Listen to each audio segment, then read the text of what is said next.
Welcome back, everyone. Today we're diving into something that's been on my mind ever since HBO announced A Night of the Seven Kingdoms, the upcoming series following Dunk and Egg's adventures. If you've read George R.R. Martin's novellas, you might have noticed something interesting. The Dunk and Egg era feels remarkably grounded compared to what we see in both House of the Dragon and Game of Thrones. There are no dragons soaring through the skies, no red priests bringing people back from the dead, no wildfire exploding across battlefields, and certainly no ice zombies marching south. But why? What happened to magic in Westeros between the Dance of the Dragons and the events of the main series? Let's explore this fascinating period when magic had essentially vanished from the known world. To understand why magic was so scarce during Dunk and Egg's time, we need to talk about the last dragon. In 153 AC, during the reign of King Aegon III Targaryen, the final Targaryen dragon died.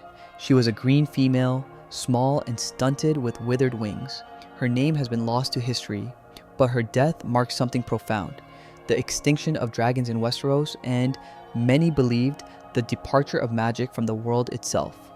This wasn't a grand death in battle or a spectacular event, it was simply the quiet end of an age. The dragon was sickly from birth, a far cry from the mighty beast that had once conquered the Seven Kingdoms. She did manage to lay a clutch of 5 eggs before her death, but none of them ever hatched. Some whispered that King Aegon himself poisoned her, terrified of dragons after witnessing his uncle's beast devour his own mother during the Dance of the Dragons. Whether that's true or not, Aegon earned the nickname Dragonbane, blamed for ending the age of dragons forever. Now, you might be wondering, what's the connection between dragons and magic? In Martin's world, dragons aren't just powerful animals, they're intrinsically tied to magic itself. The relationship appears to be symbiotic. Throughout the books and show, we're told repeatedly that magic and dragons feed off each other. When the pyromancer Halline speaks to Tyrion in A Clash of Kings, he mentions that magic began to leave the world the day the last dragon died. The glass candles at the Citadel, ancient Valyrian artifacts that could allow communication across vast distances and even peer into men's minds, had gone dark centuries ago. The abilities of shadowbinders, fire mages, and blood sorcerers had diminished to near nothing. Even the Alchemist Guild found their wildfire spells less potent with each passing generation. The world had become more mundane, more predictable, more normal. And this is the world Dunk and Egg inhabit, a world where magic is considered either extinct or the realm of charlatans and frauds. Let's put some dates into perspective here. The Dance of the Dragons ended in 131 AC with most dragons dead. By 153 AC, the very last dragon perished. The first Dunk and Egg story, The Hedge Knight, takes place in 209 AC. That's 56 years after the last dragon died. That's more than 2 full generations of people who grew up never seeing a dragon, never witnessing true magic.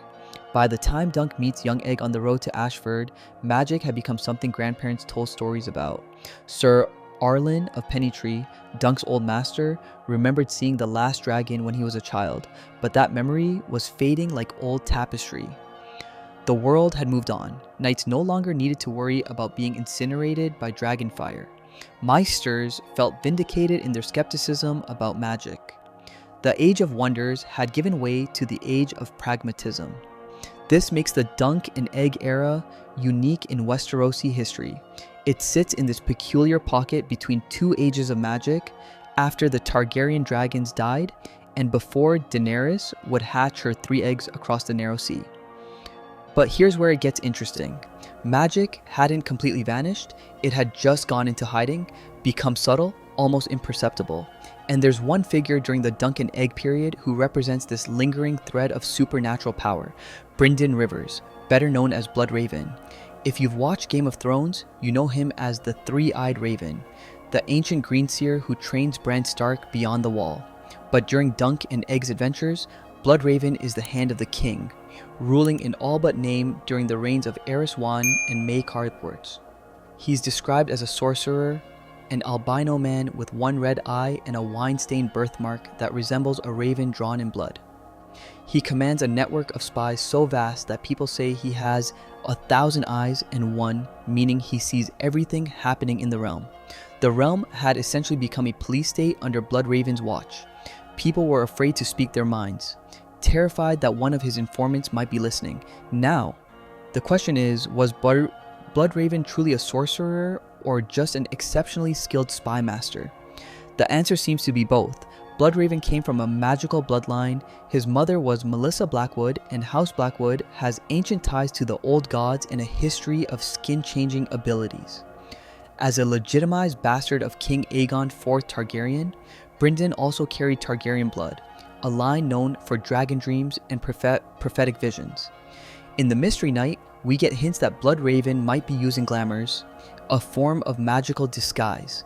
The character Maynard Plum disappears mysteriously, and it's heavily implied he might have been Bloodraven in disguise, keeping tabs on the Second Blackfire Rebellion. This is the same type of magic Melisandre uses in A Dance with Dragons to disguise Mance Rayder. But here's the key difference.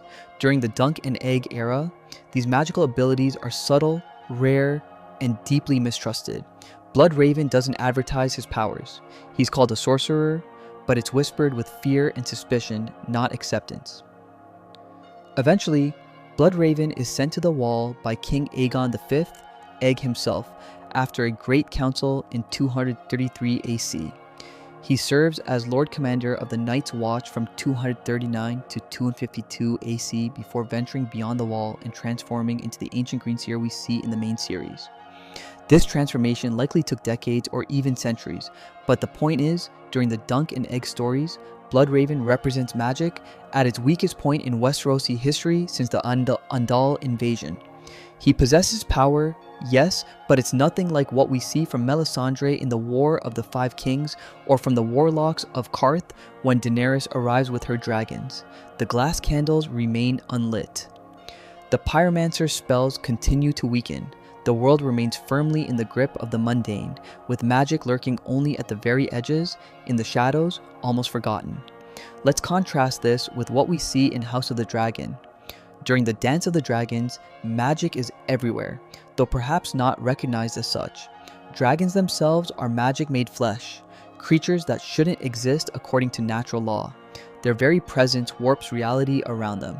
The dragon riders have bonds with their mounts that transcend normal animal training. It's a form of magic, likely blood magic passed down from old Valyria. We see Helaena Targaryen experiencing prophetic dreams, a gift called dragon dreams among the Targaryens. The Meisters might dismiss it, but we as viewers know she's genuinely seeing the future. Melees and Vagar and Caraxes don't just breathe fire, they incinerate entire armies, reduce castles to slag, and inspire such terror that battles are won before they begin. This is a world saturated with magical potential, even if the people living in it don't always recognize it. The Targaryens take their power for granted because they've always had it. But after the dance, after almost all the dragons die in that brutal civil war, that power begins its slow, inexorable decline. The Dance of the Dragons devastated the Targaryen dragon population. At the start of the war in 129 AC, there were about 20 dragons alive. By the end, in 131 AC, only 4 remain. The wild cannibal who was never ridden, Sheepstealer hiding in the mountains of the moon with nettles, Silverwing who had gone feral after losing her rider, and the young dragon Morning who hatched during the war. These 4 dragons represented the last hope for continuing the species.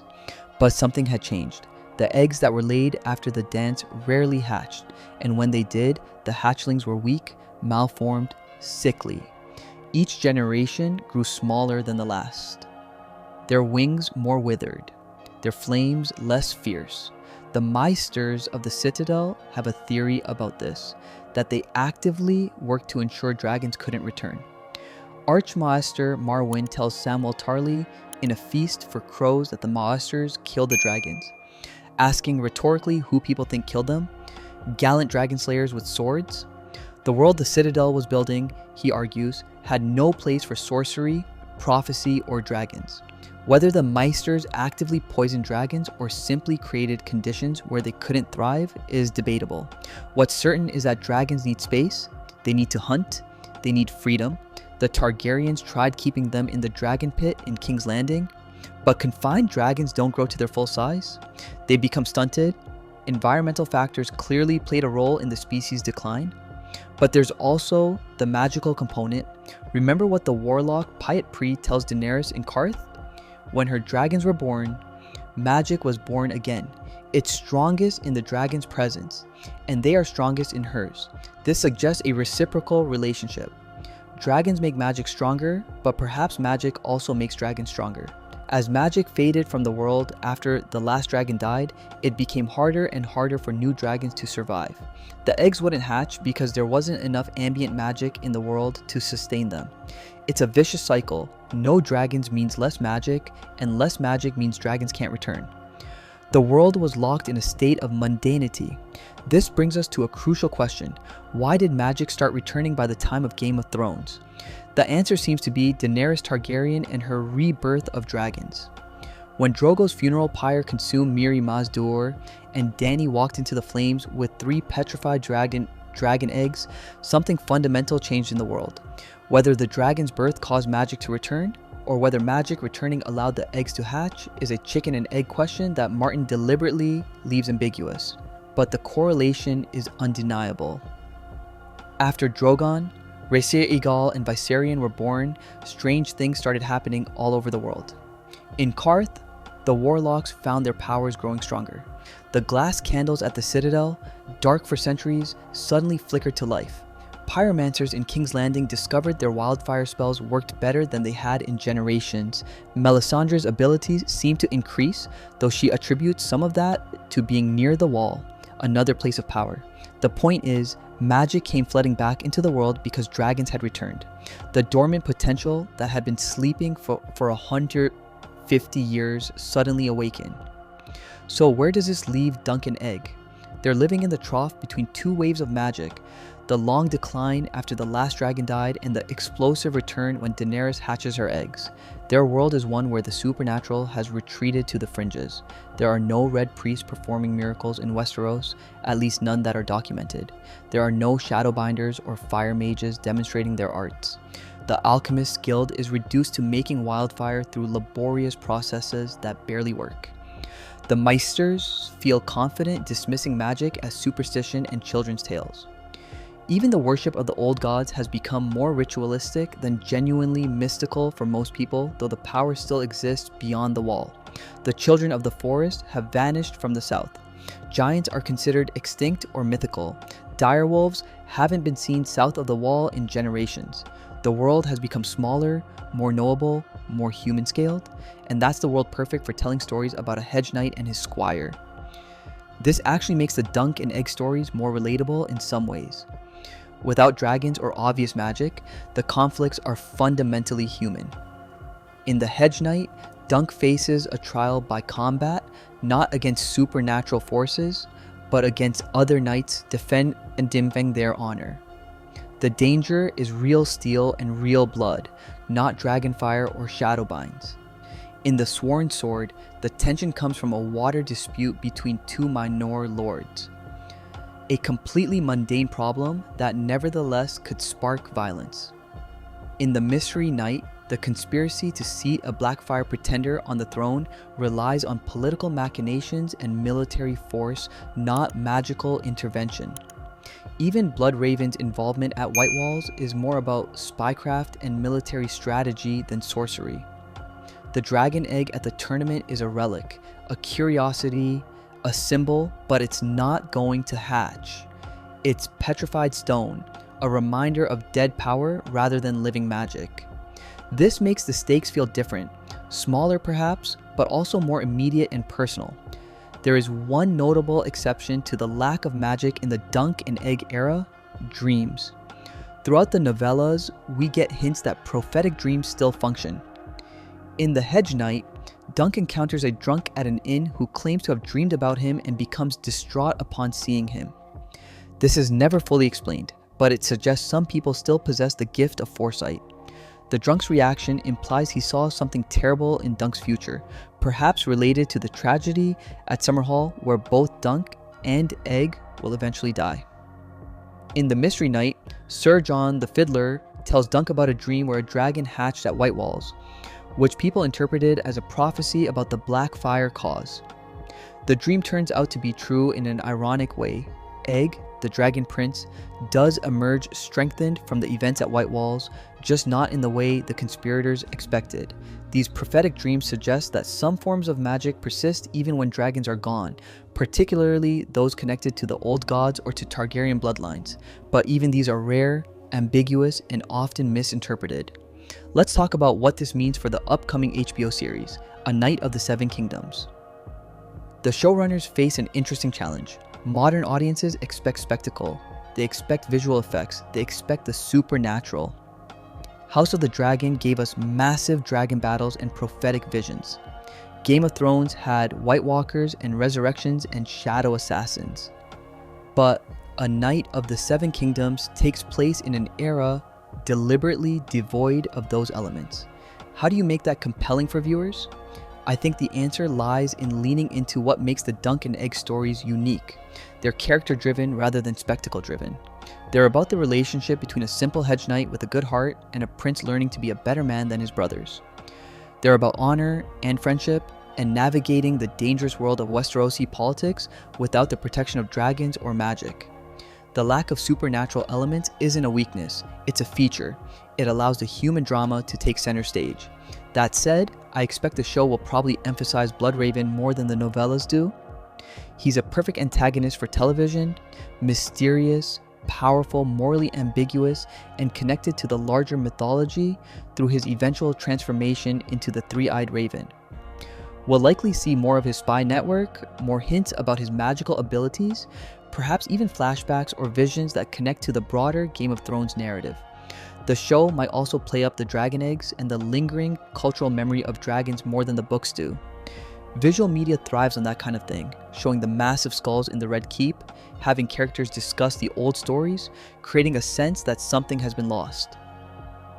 The tragedy of the Targaryen decline becomes more poignant when you contrast it with the glory days we saw in House of the Dragon. The audience will understand what these people had and what they've lost in a way that's visceral and immediate. There's also the historical irony that viewers will appreciate, but the characters don't know. We know that Egg will become King Aegon V, one of the last good Targaryen kings. We know that he'll spend his reign trying to help the common people and reform the realm.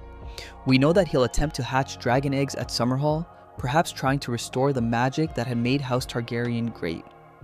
And we know that this attempt will end in disaster, the tragedy at Summerhall that kills Egg, Duncan, and many others while simultaneously bringing Rhaegar Targaryen into the world. This tragedy is the final cruel joke of the Dragonless Age. Aegon V spent decades ruling without the power that had made his ancestors great, trying to be a good king through wisdom and justice rather than fear and fire. In the end, he apparently tried to bring dragons back, to reclaim that lost magic, and it destroyed him. Whether he succeeded in some way, whether a dragon briefly lived at Summerhall before the catastrophe, remains one of Martin's tantalizing mysteries. What I find fascinating is how this period of low magic creates different types of challenges for the characters. Without dragons, the Targaryens have to rule through legitimacy, alliances, and political skill. This is actually harder than ruling through overwhelming military power. Aegon the Conqueror united 6 kingdoms in just 2 years, largely through terror, by demonstrating what happened to those who resisted Dragonfire. His descendants maintained power through the same threat, but after the dragons died, the Targaryens had to adapt. They couldn't simply incinerate rebels anymore. They had to negotiate, compromise, play the Game of Thrones like everyone else.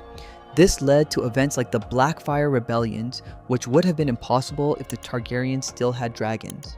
A bastard with Targaryen blood could never have raised such a following if Darren Seku could have simply flown down on a dragon and ended the rebellion in an afternoon.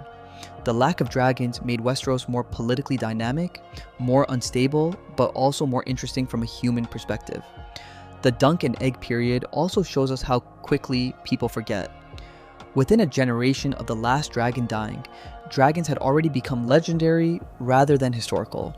Children heard stories about them as if they were mythical creatures like griffins or krakens, not real animals that their grandparents had seen. This is psychologically realistic. People normalize their circumstances. If you grow up in a world without magic, you assume that's how the world has always been and always will be. The Meisters encourage this view, dismissing magical claims as fraud or delusion. The faith of the Seven, never friendly to the old Valyrian ways, was happy to see magic fade. Even the Targaryens themselves seem to accept it. After a few failed attempts to hatch eggs, they stopped trying and focused on ruling through conventional means. The world moved on, and this is what makes Daenerys' achievement so monumental. She didn't just hatch dragon eggs. She broke a cycle that had lasted more than a century. She brought magic back to a world that had forgotten it ever existed. We should also consider what this means for the broader narrative of A Song of Ice and Fire. Martin is telling a story about cycles, about history repeating, about how the great achievements of one age can be lost and rediscovered in another. The Age of Heroes had magic, then it faded. Old Valyria had magic, then it was destroyed in the Doom. The Targaryen conquest brought magic to Westeros, then the dragons died and it faded again. By the time of Game of Thrones, magic is returning, but who knows how long it will last. Will Drogon be the last dragon, or will dragons persist? Will magic fade again after the long night is defeated? Martin seems to be exploring how civilizations rise and fall, how knowledge is lost, how power corrupts and destroys itself. The Dunk and Egg era is crucial to this because it shows us the valley between peaks, the ordinary world that emerges when the extraordinary recedes. It reminds us that for most of history, most people live without magic or dragons or epic destiny. They just try to survive and maybe do a little good along the way. So let's bring this all together. The Dunk and Egg era has less supernatural elements for a very specific reason. It takes place during the longest period without dragons in Targaryen history. Magic and dragons are intrinsically linked in Martin's world.